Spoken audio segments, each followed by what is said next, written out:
नमस्कार, प्रदेश के समाचारों के साथ मैं शाइस्ता बानू। अब समाचार विस्तार से। प्रदेश के सूक्ष्म लघु एवं मध्यम उद्यम मंत्री राकेश सचार ने कहा कि ओडीओपी कारीगरों, हस्तशिल्पियों के उत्पादों की मार्केटिंग के लिए लखनऊ, वाराणसी और आगरा में यूनिटी मॉल बनाए जाएंगे। उन्होंने कहा कि राज्य से 1,74,000 करोड़ रुपए मूल्य के उत्पादों का निर्यात हुआ है। इसमें 80% हिस्सेदारी ओडीओपी इकाइयों की रही है। श्री सचार लखनऊ में आयोजित 2 दिवसीय एमएसएमई सम्मेलन में कल उद्यमियों को संबोधित कर रहे थे।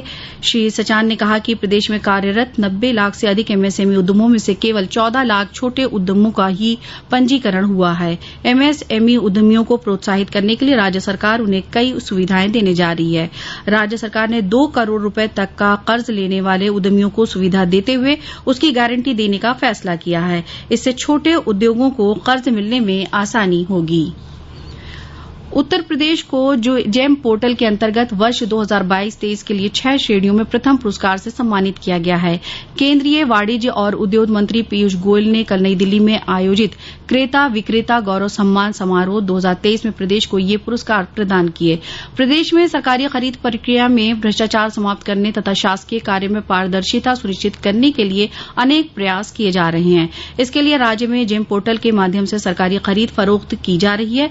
जेम पोर्टल के माध्यम से खरीदारी करने के कारण भ्रष्टाचार पर बड़े पैमाने पर रोक लगी है। कर्मचारी भविष्य निधि संगठन ईपीएफओ ने कर्मचारियों के लिए उच्च वेतन पर पेंशन के लिए आवेदन करने की समय सीमा अगले महीने की 11 तारीख तक बढ़ा दी है।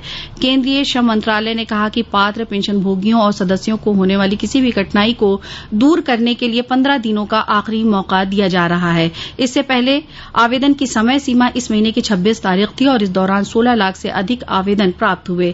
कर्मचारी भविष्य निधि संगठन ने नियोक्ताओं को वेतन विवरण ऑनलाइन जमा करने के लिए 3 महीने का समय भी दिया है। भारत सहित दुनिया भर से 20 लाख से अधिक लोग आज सऊदी अरब में हज कर रहे हैं। 5 दिन चलने वाली हज यात्रा कल मिना शहर से शुरू हुई। जायरीन ने कल मिना शहर में रात बिताई। फज्र की नमाज के बाद जायरीन हज की मुख्य रस्म अदा करने के लिए अराफात के मैदान में इकट्ठा हो रहे हैं। प्रधानमंत्री नरेंद्र मोदी ने मेरा बूथ सबसे मजबूत अभियान के तहत आज देशभर के 10 लाख बूथों के भाजपा कार्यकर्ताओं को वर्चुअली संबोधित किया। श्री मोदी ने मध्य प्रदेश की राजधानी भोपाल स्थित मोतीलाल नेहरू स्टेडियम से कार्यकर्ताओं से संवाद करते हुए कहा कि एक घर में परिवार के सदस्य के लिए एक कानून हो, परिवार के दूसरे सदस्य के लिए दूसरा कानून हो, क्या वो घर चल पाएगा? फिर ऐसी दोहरी व्यवस्था से देश कैसे चल पाएगा? श्री मोदी ने कार्यकर्ताओं के प्रश्नों के उत्तर में विपक्षी एकता से लेकर सरकार की योजनाओं तक तमाम विषयों पर प्रकाश डाला।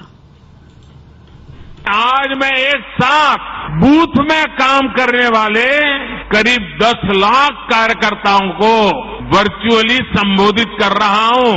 आप तो इतने लोग यहां हैं, लेकिन देश का हर पोलिंग बूथ आज यहां आपसे जुड़ा हुआ है। शायद किसी भी राजनीतिक दल के इतिहास में ग्रास रूट लेवल पर ऑर्गेनाइज्ड वे में इतना बड़ा कार्यक्रम कभी नहीं हुआ होगा। इतना बड़ा कार्यक्रम आज हो रहा है। देश में बूथ सशक्तिकरण अभियान में महत्वपूर्ण भूमिका निभाने वाले विभिन्न प्रदेशों के विधानसभा क्षेत्रों से चयनित भाजपा कार्यकर्ताओं को प्रधानमंत्री से संवाद का मौका भी मिला।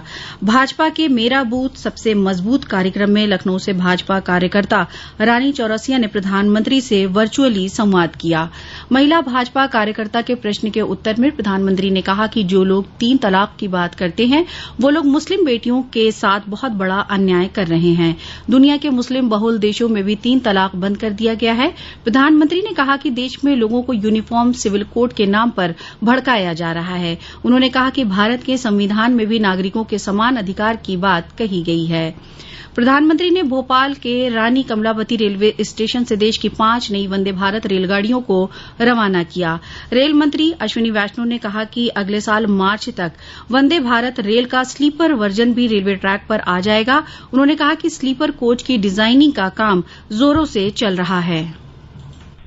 आज 5 वंदे भारत लॉन्च करने के बाद में भारत में जितने भी राज्यों में विद्युतीकरण हो चुका है, इलेक्ट्रिफिकेशन हो चुका है, वो सारे राज्य कनेक्ट हो जाएंगे। 4 राज्य ऐसे हैं जहां पे अभी तक इलेक्ट्रिफिकेशन या रेलवे का नेटवर्क नहीं है, उनको छोड़ के बाकी सब जगह वंदे भारत पहुंच जाएंगे। स्लीपर कोच की, वंदे स्लीपर की डिजाइन बहुत एडवांस्ड स्टेज में चल रही है। दिसंबर तक डिजाइन कंप्लीट हो जाएगी। मैन्युफैक्चरिंग भी इन पैरेलल चल रही है।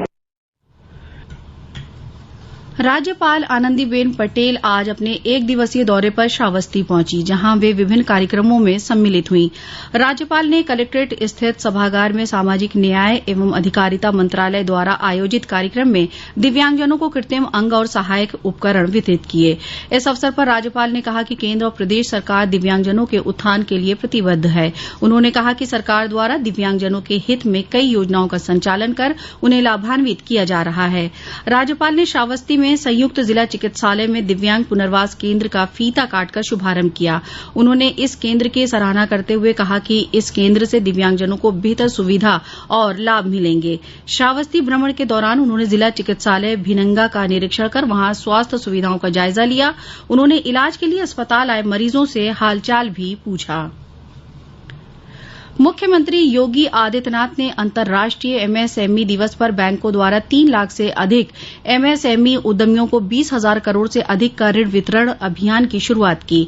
लखनऊ स्थित लोक भवन में आयोजित समारोह में मुख्यमंत्री के समक्ष प्रदेश के एमएसएमई उत्पादों के बेहतर मार्केटिंग एवं ब्रांडिंग के लिए उत्कृष्ट पैकेजिंग की सुविधा उपलब्ध कराने के लिए पैकेजिंग संस्थान के साथ एमओयू किया गया। इस दौरान मुख्यमंत्री ने एमएसएमई क्षेत्र के 14 लाभार्थियों को विभिन्न योजनाओं के तहत ऋण वितरित किया।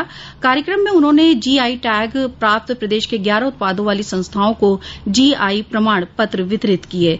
इसके अलावा मुख्यमंत्री ने प्रयागराज में गोबर आधारित बायोगैस प्लांट एवं ऊनी धागा उत्पादन केंद्र का लोकार्पण किया। इस अवसर पर मुख्यमंत्री ने कहा कि उत्तर प्रदेश देश का पहला ऐसा राज्य है जिसने एमएसएमई सेक्टर को बढ़ावा देने के लिए एक जिला एक उत्पाद जैसी अनूठी योजना चलाई और आज ये देश में अपने आप में एक ब्रांड बना हुआ है।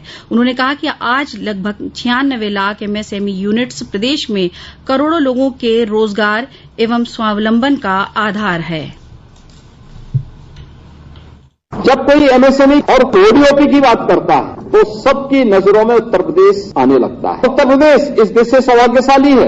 एमएसएमई सेक्टर में जो दम तोड़ रहा था, अंतिम सांसें ले रहा था, लोगों में हताशा थी, निराशा थी, ऐसा लगता था कि जैसे अब ये कुछ हो ही नहीं पाएगा। लेकिन 6 वर्ष के अंदर आदरणीय प्रधानमंत्री जी की प्रेरणा से आज लगभग प्रदेश के अंदर 96 लाख एमएसएमई यूनिट करोड़ों लोगों के जीवन और रोजगार का और उनके स्वावलंबन का आधार बनी हुई है। आज इसी का परिणाम है 11 जीआई टैग आज उपलब्ध कराए गए हैं और उत्तर प्रदेश को इसके साथ ही 52 जीआई टैग प्राप्त करने वाला देश के अग्रणी राज्यों में उत्तर प्रदेश आ चुका है।